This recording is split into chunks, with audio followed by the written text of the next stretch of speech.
Welcome to Applied Intelligence, a conversation at the intersection of people, technology, and getting stuff done. And now, here's your host, Ahmed. Hi everyone, welcome to Applied Intelligence. In this episode, I'm going to be interviewing a dear friend of mine, Muhammed Zaman. Muhammed Zaman's the director and the founder of ADL Estate Planning. He's also a very good friend of mine. I got introduced to Muhammed, I want to say 7 or 8 years ago as I moved to the UK. And he was introduced to me by a mutual friend, Bilal Hassan, and I'm going to have Bilal on the show, inshallah, in the future as well. But Muhammad's just a very fascinating guy. And full disclosure, I'm an investor in one of his companies, and I'm an avid supporter of people that are that are creating some really cool things for consumers, as well as people that are looking to improve their overall wealth. So I'm going to have a fascinating chat with him today, and I know you are too. So let's get started. Muhammed, welcome to the show. Thank you very much, Imtiaz. It's a pleasure to be on board. So the way I like to open my podcast, and the way that I like to get the audience to know who I'm talking to, is asking this really important question to me, which is, if you had an autobiography and it only had 5 chapters, what would the chapter titles of the book of your autobiography, what would it be? Let's go. Got it. All right. 5 chapters of my autobiography. I would probably say chapter 1, adolescence. All right. Chapter 2, inquisitive thinking. Chapter 3, marriage. Chapter 4, well, actually, I think between chapter 3 and chapter 4, there would probably have to be a sub-chapter around entrepreneurship or initial entrepreneurship, and then marriage. And then I would probably say ongoing entrepreneurship or an ongoing journey in business. Okay. Yeah. Give me the cliff notes of each. Okay. So I guess, what is it? So the first chapter was adolescence, I guess. Not a kid. All right. So primary school, secondary school, just becoming acquainted with the way of the world as such, in that particular immature domain that I had. During that particular time, I guess, I was learning, I was experiencing relationships. I was a quiet kid growing up. So I was very reflective. I was a dreamer. All right. So I guess there could be a few things to be said about that that could be elaborated on during my adolescent period. Chapter 2, what did I say? Critical thought and critical thinking / entrepreneurship. During that particular time, certain. I started questioning a whole load of things. So history, I enjoyed studying history around that particular time. I started asking questions about faith and religion. It became a very big part of my upbringing, especially in relation to a whole host of topical events that were happening globally. And also around that particular time, I got my first foray into entrepreneurship. Entrepreneurship has been a big part of my upbringing. And moving on to this following chapter, it actually continues because post my marriage, I took on a lot of responsibility quite early on. And needed to acquire a whole load of new skills. I guess what I would say, and the final chapter is ongoing entrepreneurship. Okay, ongoing entrepreneurship is effectively a space where I am right now, and in that particular space, it includes combining entrepreneurship, I guess, with having a family too, and what that actually entails. So in terms of becoming a founder of your own startup, of your own business, what are the key experiences that have led to where you are today? I think, Intia, wealth management has been my high income skill. Okay. I've been fascinated with the way money works for a very long time. I've been fascinated with the way the economy around within the UK and how it interacts globally also actually interact. I've been fascinated by the evolution of companies around the world. So looking at the history of major companies like Apple, Tesla, Microsoft, fascinating. And I think I took a lot from that. But that is at a global level, right? But even at something that is more reachable, I'm also fascinated, and I am even to this day with boring businesses, or dare I say boring businesses. So even your laundrette, okay, or even a plumbing company, or an electrician company, or a very successful small restaurant business or a cafe business, knowing that these businesses retain profitability and how they retain profitability in a highly competitive environment have always fascinated me. That's the one side. The other area that I really like to look into is particularly around branding. So branding is quite key. So branding has fascinated me from day dot. So just coming back to, small businesses, personally, one of the most, I want to say, highest cash flow ROI businesses that I've actually invested in is a small business. And it's the family business, which is in property management. And, outside of all of the sexy sort of, startup ventures, tech ventures, etc., the one that cash flows the best is by far the small business. So, it goes back to what Warren Buffett talks about in terms of having multiple sources of income, diversifying your income portfolio, and managing your expenses. It's not all about just putting your money into tech stocks and high risk startups within the tech sphere. It's also balancing out your portfolio and having things that also cash flow. There's enough. I can't remember his name now. But cash flow is happiness to many people. But yeah, it comes back to the importance of, when you're assessing that business, look at the cash flow. Cash flow is very important, okay? No doubt about it. But it also depends on what you want to achieve from that particular business as well, from that particular business investment. Because one could actually be investing in a business where there's very little cash flow, but the equity position over the next 5-10 years could become far greater. And also cash-rich businesses, when you've got cash in, regularly coming in, it doesn't necessarily mean the actual equitable value of the actual business is actually increasing over X number of years. So it's something that one needs to consider. But it's phenomenal to give you liquidity. And as an entrepreneur, you need to have liquidity. If you don't have liquidity, you're on a back foot. Okay, so one of the most difficult aspects about setting up your own business is where on earth do you get that liquidity from? But this is where I think starting small is actually not a bad idea. Because especially if you don't come from a commercial background, and if you didn't study finance and didn't study marketing, even if you studied marketing, you don't necessarily understand cash flow.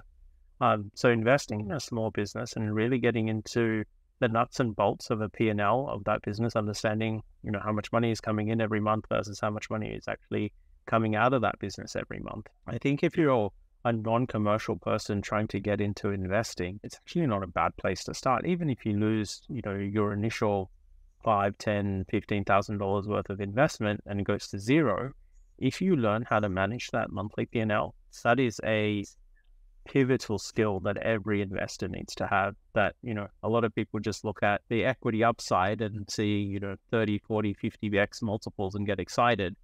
But they're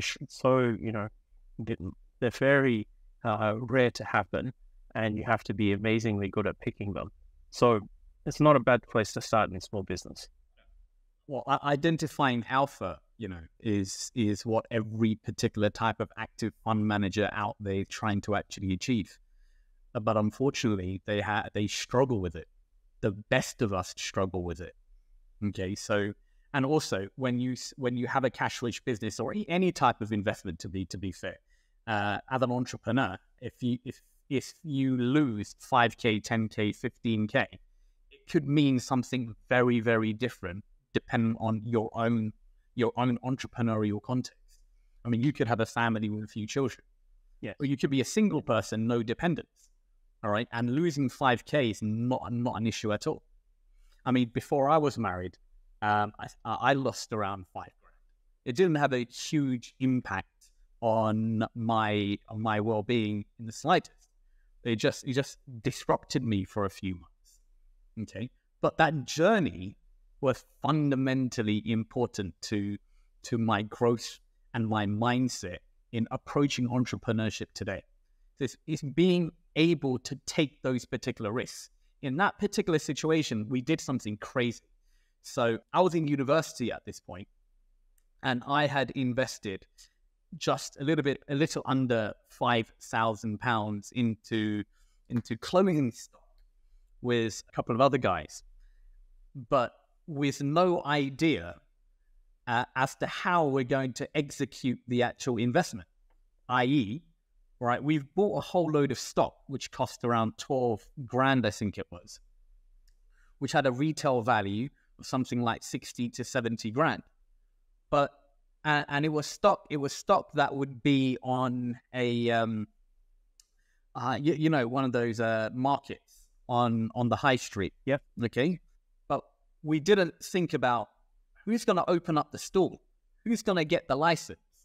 All right, who's going to be manning the store day in, day out, right? Because we all had full-time jobs, right? So yeah, that was quite funny. All right, so we thought, all right, we're going to lose this particular deal. We figure all of that out later.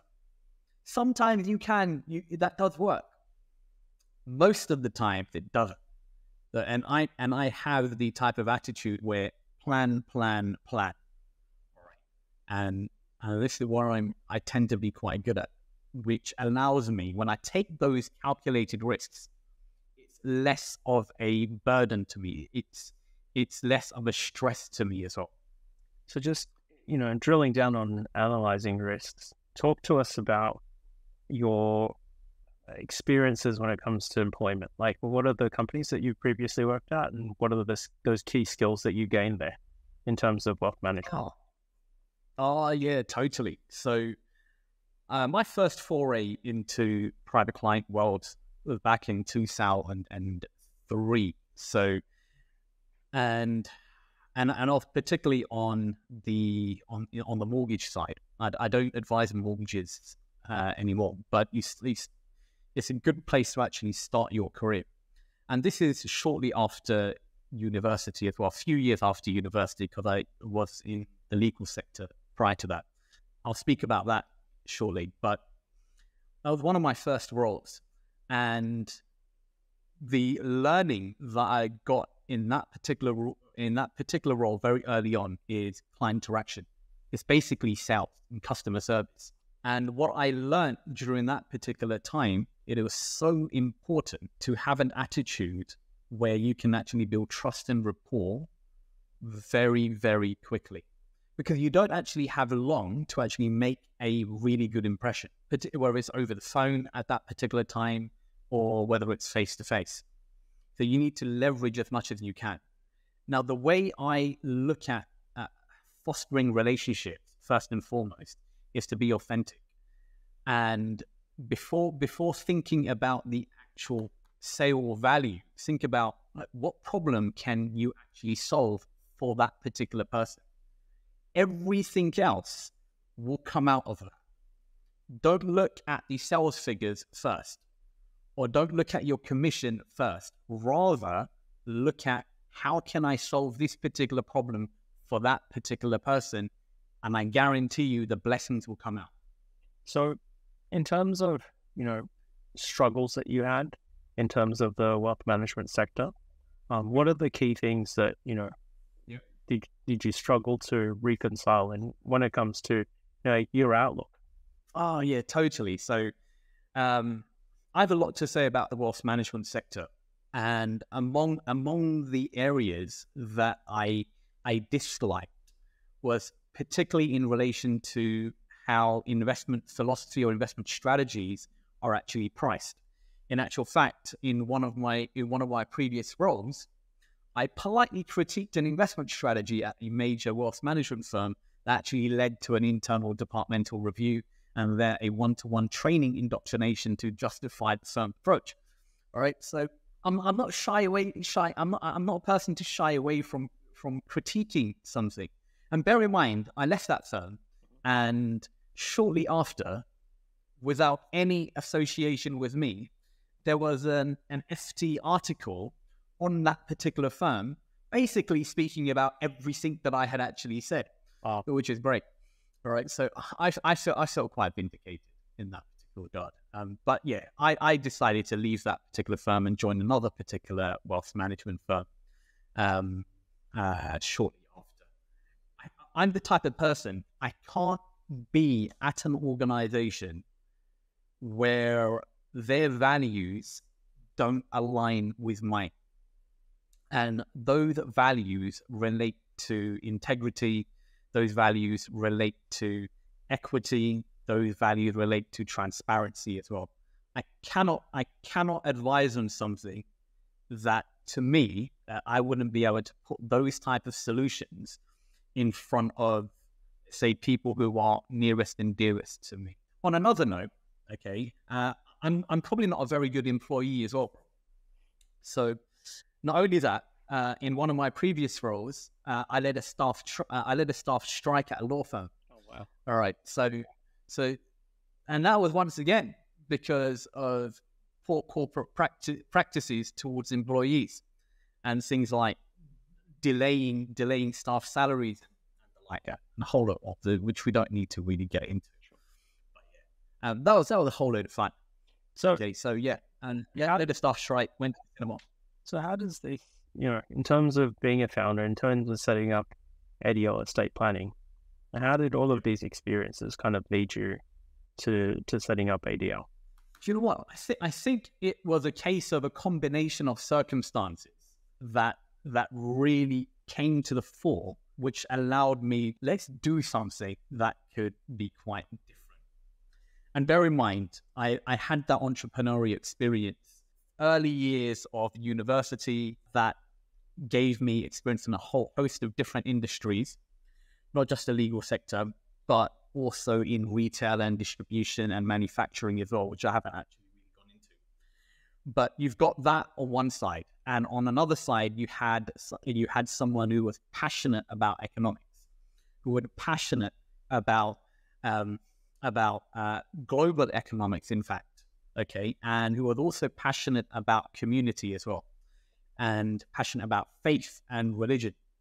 So all of these particular areas came into focus when I was also looking at a particular career change post-marriage as well. So in that particular context, I thought, look, I've got enough skills and experience behind me now to actually explore setting up a particular practice in a way that I feel is being missed in the UK.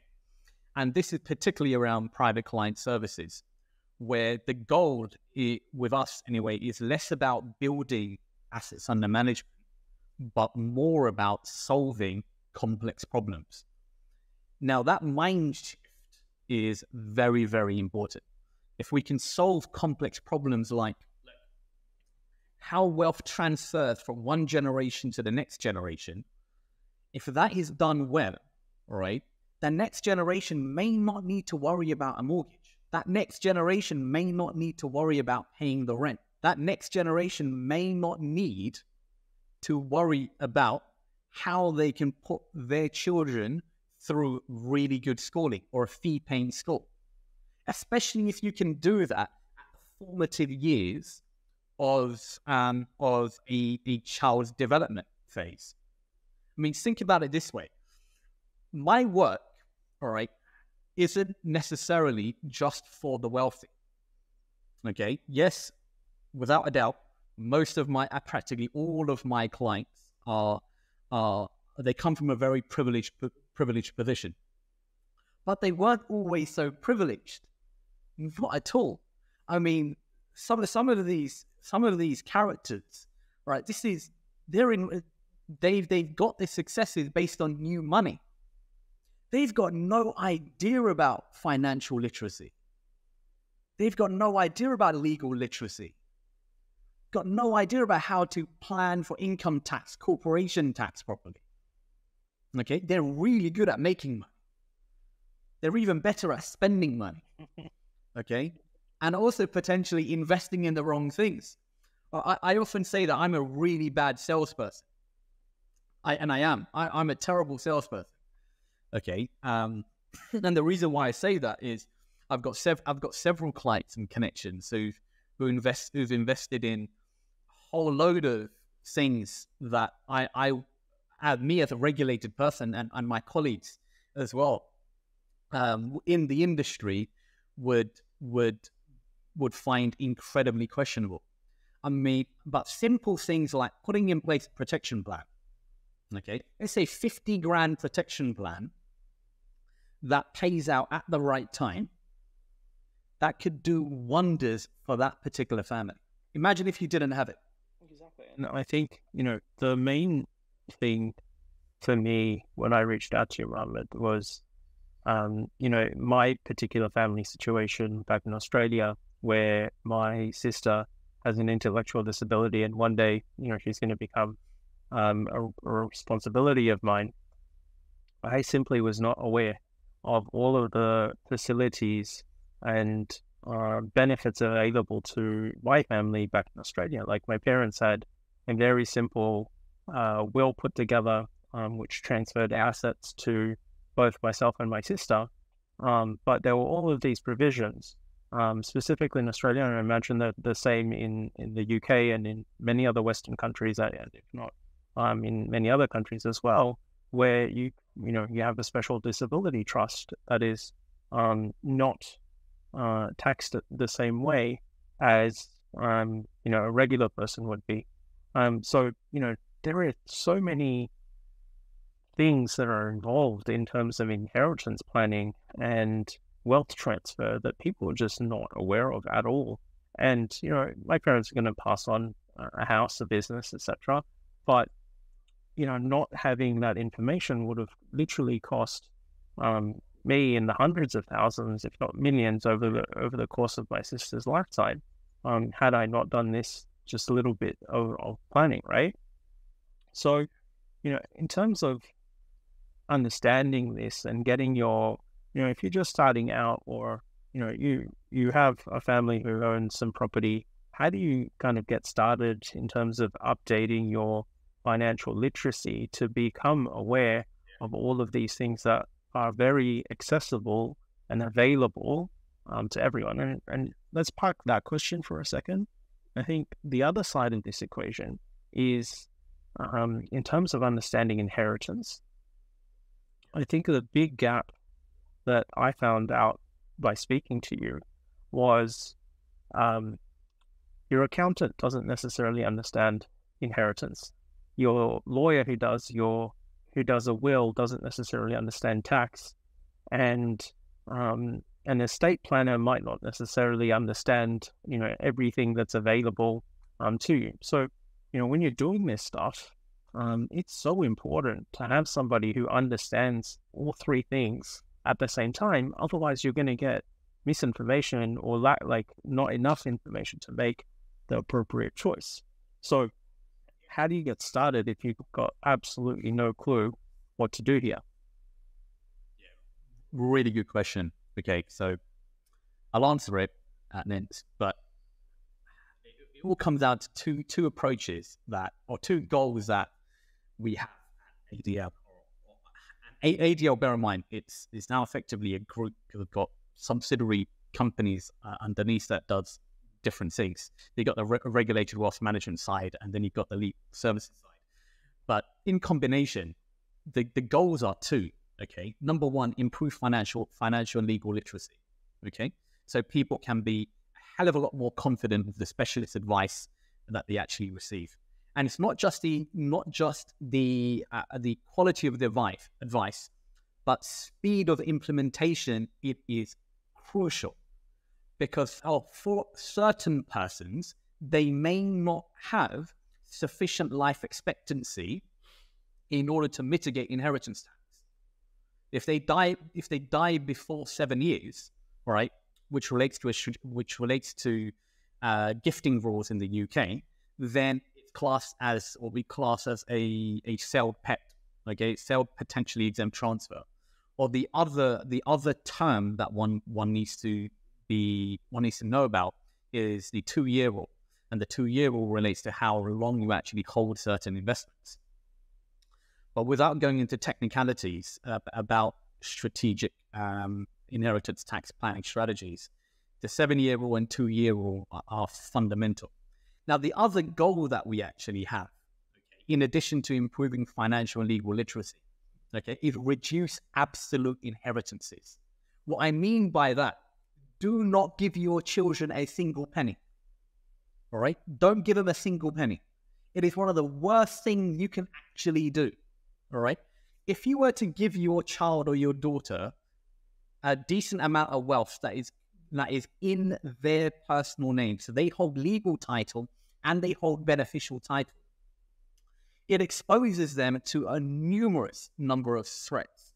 And they include things like divorce settlement claims. All right? Heaven forbid they divorce. 50% of that inheritance is gone. They may not be as good with money as you are. 100% of their inheritance could be gone. They may have alcohol problems, drug abuse problems, which a few of my clients have had, and they don't want their child to receive sizable inheritances. What do you do in those situations? Okay?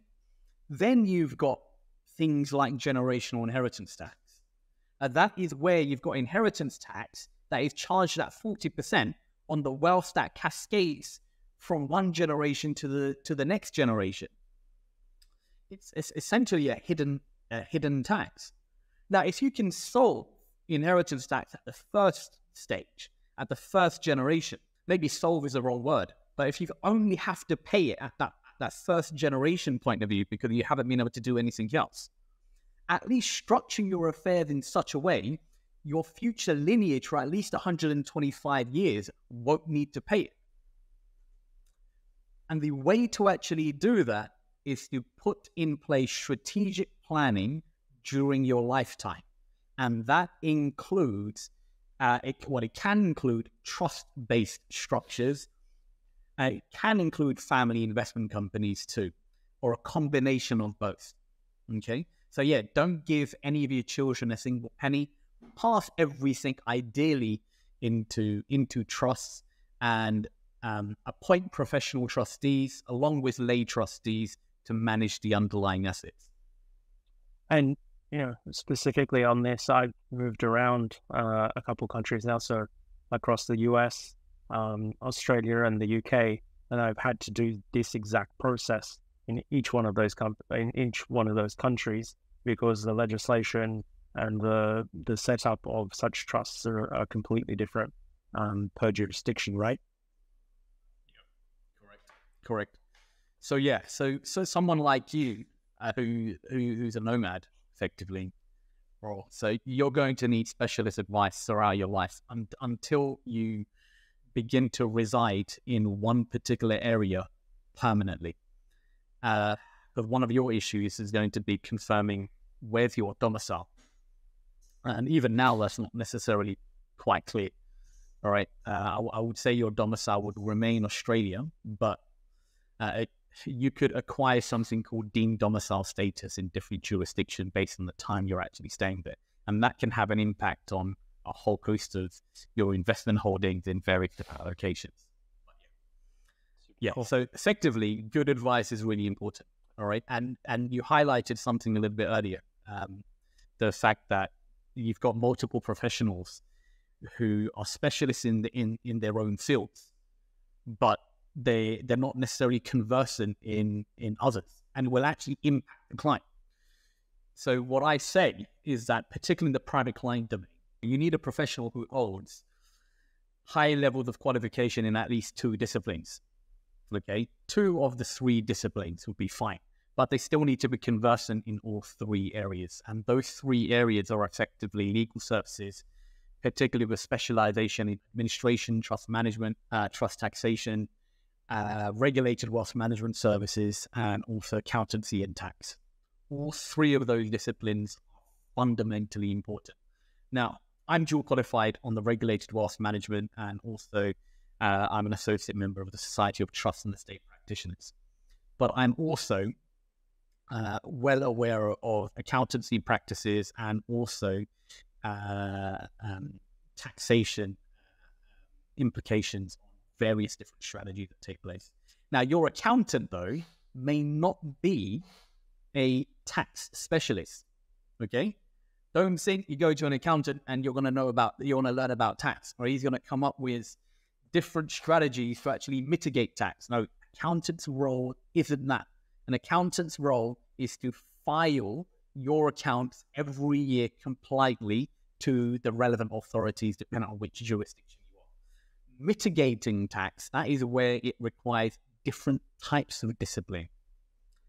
An accountant who holds chartered tax advisor status, they would be the type of person you'd speak to, but you'd also speak to regulated wealth managers too, and you'd also speak, crucially, to members of the Society of Trust and Estate Practitioners, STEP. And STEP is exactly where I found, outside of yourself, obviously in the UK, but back in Australia as well as here in the US, that's where I found local STEP members to kind of guide me through the process for the local jurisdictions when it comes to setting my affairs here as well. So you can probably appreciate he thinks differently as well. I mean, he approached the subject very differently from any accountant that you've actually dealt with previously. Oh, for sure. Like my accountant, doesn't necessarily have any clue in terms of, the implications of tax when it comes to, money that I would be receiving in my inheritance. Like when I spoke to my accountant about this stuff, he was completely unaware of all this stuff. And their job is to file your annual income tax, and not necessarily wealth managers or tax planners, right? Okay. So what's the most important thing that people can do to get started, or start to prepare for their financial future? All right. So fortunately, right, I come from an industry, okay, I've got a lot of positive things to actually say about it as well. Right. Most of my colleagues in the UK, okay, and I'm not talking about colleagues who I just work with, I'm talking about industry colleagues here. They are among some of the most highly qualified financial planners in the world, based on the standards that have been set now by the UK regulator. All right. I would say near enough any one of them would be willing to have an initial 30-minute conversation with somebody. Okay. They may not take you on as a client. All right. But within that half an hour, you can probably get a really good insight on what you should be thinking about based on your current financial context. Many of them are actually quite resourceful as well. So when you've got complex financial planning needs, they will be able to point you in the right direction with somebody like me, let's say. But yeah, it's taking the first step, picking up the phone or going online and just booking in that initial consultation to have a review of your personal financial situation. I wouldn't trust Google, by the way. Okay. All right. So Googling ways to reduce your inheritance tax bill, Googling ways to reduce your corporation tax bill. Right. It's not going to come to much. Right. If I were to say protective cell companies, if I were to say defined benefit SAS arrangements, okay, you're going to find very little information on how that can actually apply to individuals and businesses in the UK to a high degree online. And because it's actually really bespoke, because you need to structure these type of solutions very carefully for that particular individual. And also, particularly when it comes to some of the strategies, it also requires multiple knowledge of multiple disciplines as well. And many wealth managers in the UK will not have access to the knowledge in-house to implement some of these type of solutions. I think about this particular situation when it comes to, investing in said advice in terms of ROI. And, yes, you could just go to wills.com and get a will set up for, I don't know, $50, $100, whatever. But, had I not, and my parents had already done that, but had we not got the specialist advice, and yes, it did cost, in the thousands of dollars, I would be missing out on, and my sister would be missing out on hundreds of thousands, if not millions of dollars worth of benefit over the course of a lifetime. So yes, it was a steep price to pay initially, but it pays multiples if you, do it properly and at the right time as well. I'll give you an example, Jed, right? You structure your planning well, okay? Let's say your parents settle assets into a trust or into several trusts. It should never be one trust, by the way, for various different reasons. Ideally, should always be multiple trusts. And they've got a few children, okay? And the children get along. Assume the children will get along. And there are grandchildren here as well. The trust had its own trust tax rates. But what you can do, you can mandate the income from the trust fund to a grandchild, okay? That is very powerful. Why is it very powerful? Because I'm probably sure that most of you are not going to be putting your grandchild to work if they're minors, okay? And if they are minors and they're not at work, they will have their personal allowances available to them. So the income that is now that's now been mandated to that particular child or that particular grandchild, because they're not paying any tax, right, could be received legitimately tax-free. That will be crucial in relation to funding, let's say, private school fees. Okay, that could be crucial for funding those private school fees you thought you would never have been able to afford for your child. But now you can, because you're not paying 40% tax. Okay. When it comes to, on a personal front, shifting the conversation a little bit now, what are the productivity hacks that you use in your life, as a founder and as a person who's leading a business and has got a family and all of these things going on? What are some of the productivity hacks that you use on a day-to-day basis to make your life more efficient? Good question. First of all, if you're an entrepreneur and you're in that phase of growing your business, okay, you're not going to find a balance, right? You have to be all in, right? All in, right? And your family are also going to need to make sacrifices. So you need a hell of a lot of support from the children, from your spouse, if you want to invest the time, energy, money, effort into setting up a particular business. Now, that doesn't take away from the importance of improving your productivity. Now, I spend a lot of time in how to make my work that much more efficient. Now, the setup that I have, particularly with the nature of my work, is I've set up a whole host of different systems to make my work a lot easier. So I have a CRM tool that I use, which is fantastic, which is ActiveCampaign. I also combine that with a tool called Zapier. And Zapier, I think you introduced me to Zapier, son. Most likely. I introduced you to a lot of things. I should have set up affiliate commissions, man. I would have made a lot of money. You probably should. So yes, I've connected a whole load of different type of software. So all of our lead gen that happens on the landing pages, the Facebook, all of that feeds into the CRM, and then I have our caller who calls the lead.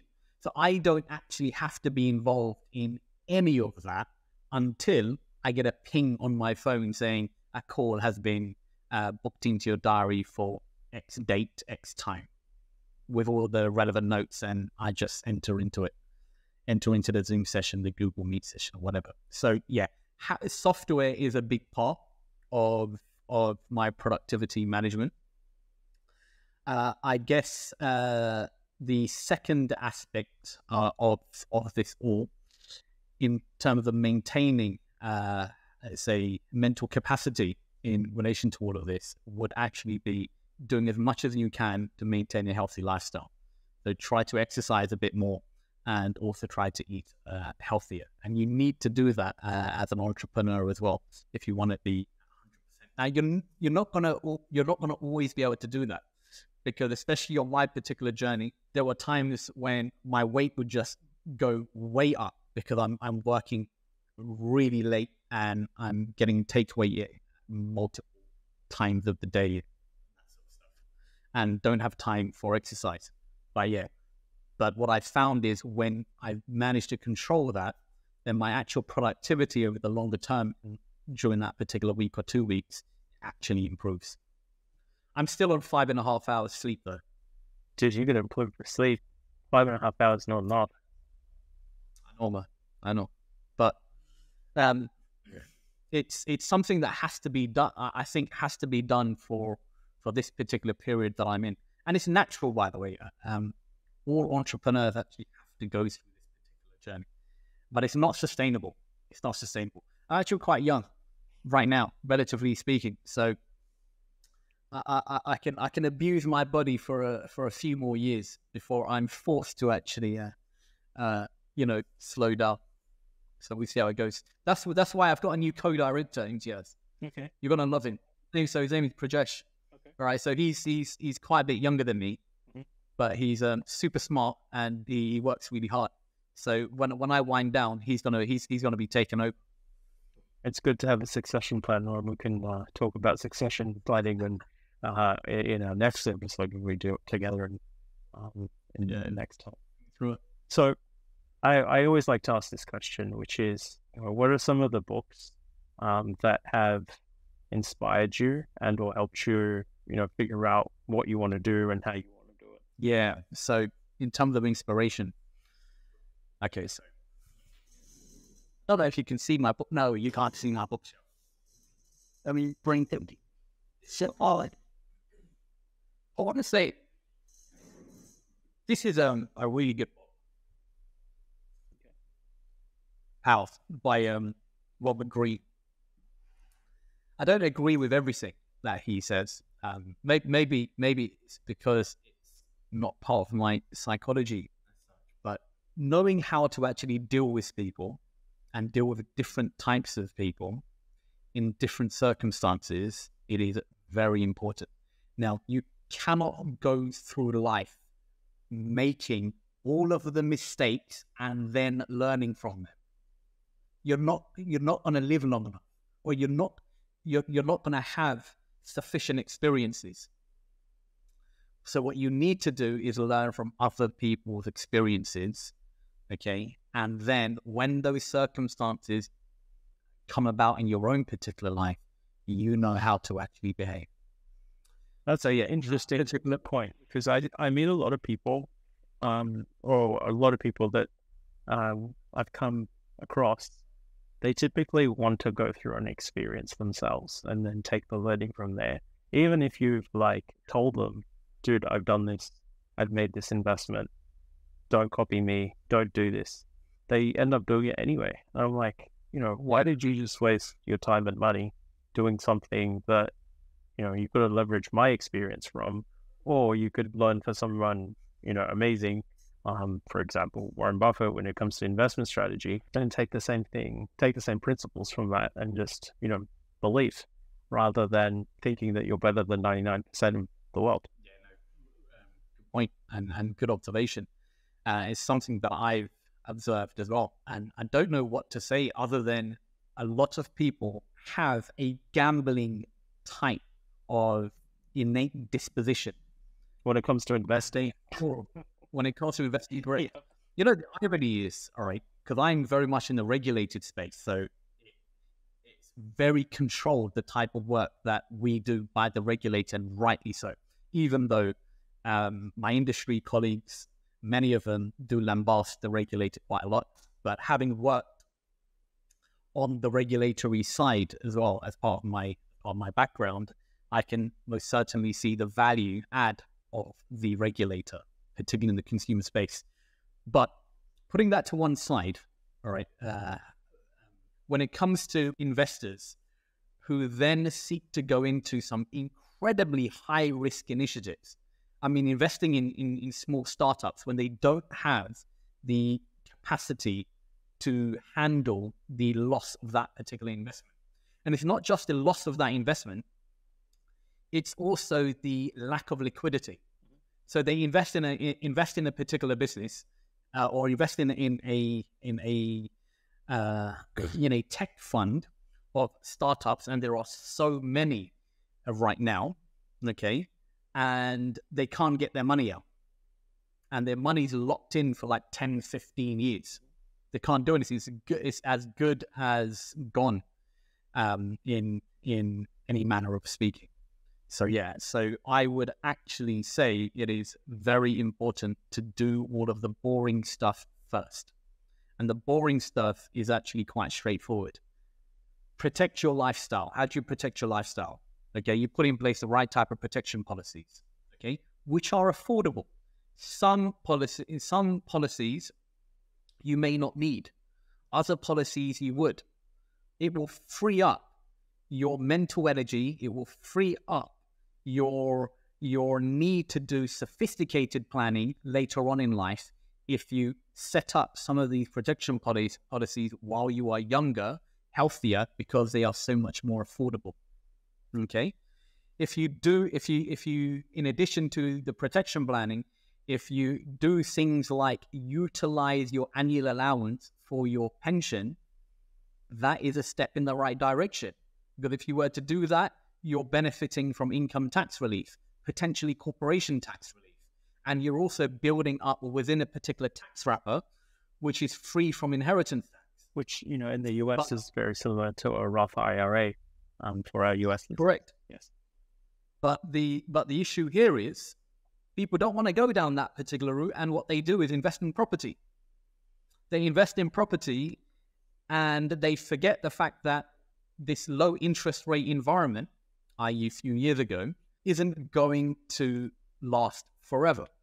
Okay, and that's a whole other subject area that we could actually talk about, and that is very much linked to the nature of global economics. I mean, the US debt ceiling right now, I think like Congress has granted it to like 31 or 32 trillion a couple of months ago.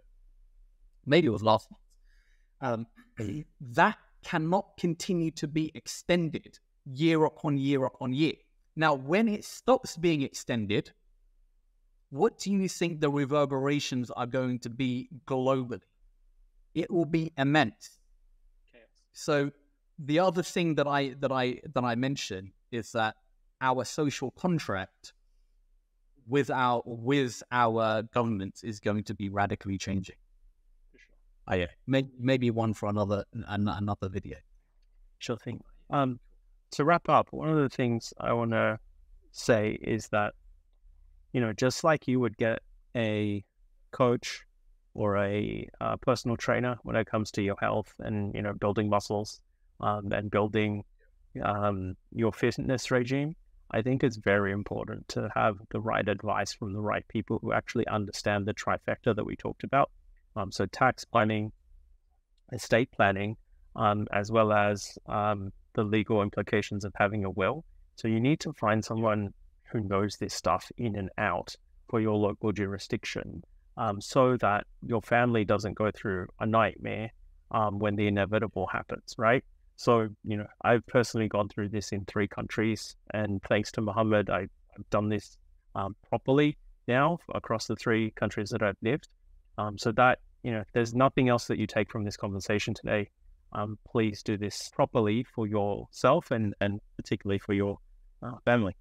To close, Muhammed, do you have anything else you want to share with the audience before we close out? What I would share with the audience and that we have here today, all right, would be that it's never too late. At the very least, something can be done. Okay, it may not be the most optimum solution, particularly if you've left it till you're within 2 to 7 years of you passing away. All right, but something can actually be done to mitigate a whole host of different type of threats that could affect your family. Okay, the crucial thing is to get advice as soon as possible. Super cool. So in closing out, how can people reach out to you if they want further information? Cool. They can connect with me on LinkedIn. They can also connect with me via the website www.adlestateplanning.co.uk. And on the site, there are options to actually book a 30-minute no obligation conversation with one of us. Cool. Muhammed, thank you for being on this week's episode of Applied Intelligence. It was always a pleasure to chat with you, man. And I look forward to coming across the ditch and visiting you sometime soon, man. Looking forward to it, bro. All right. Thank you.